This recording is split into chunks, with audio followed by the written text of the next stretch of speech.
CU Boulder's chancellor is hitting the pause button on a controversial decision to reduce student government's budget.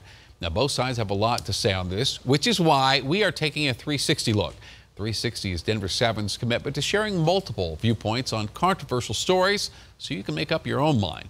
Denver 7's Jennifer Kovaleski explains where we go from here. I found out Wednesday. Here's an overview. It all started with this letter from CU's chancellor, outlining changes to CU's student government model and a coup of sorts, taking 90% of their multi-million-dollar budget away. My initial reaction was I was blindsided.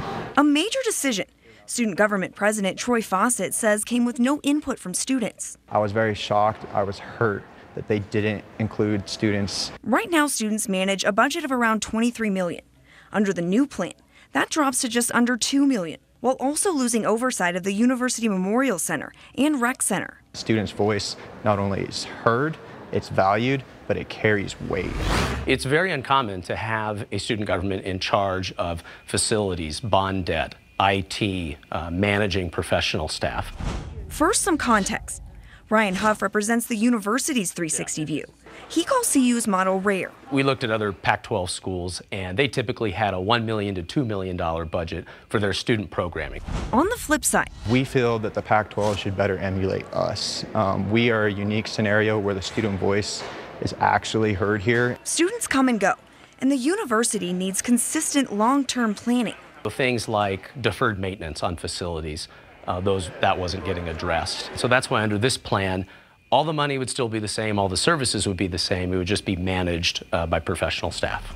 On the other hand, our student fee regulations, all of our governing documents, our Constitution, restrict any sort of outrageous administration to come in and have any radical sort of change. Bottom line, students wouldn't stand for the changes or the reasoning behind it. We got back to our office, we digested what just happened. As soon as the decision came out from the chancellor, the student body here at CU rallied.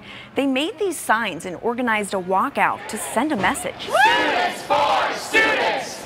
Students for students! And it worked. We had this idea, which we are now hitting pause on. It was a win for the day for us in the aspect that we felt students were heard, but to say that we're happy with it just being postponed and it staying the way it is, that is not something we're necessarily happy with. So what's next? Students and the chancellor will meet in the coming weeks. And one thing is clear, everyone is eager to get back to the table to make something work. We really want the chancellor and everyone to know that students are open to compromise. We really want to better this university, and if there are ways to better it, we are willing to do so. And hopefully we'll come with a resolution that everybody's good with. In Boulder, Jennifer Kovaleski, Denver 7. What do you think about this? Email us at 360@thedenverchannel.com, or you can send us a message on Facebook or Twitter.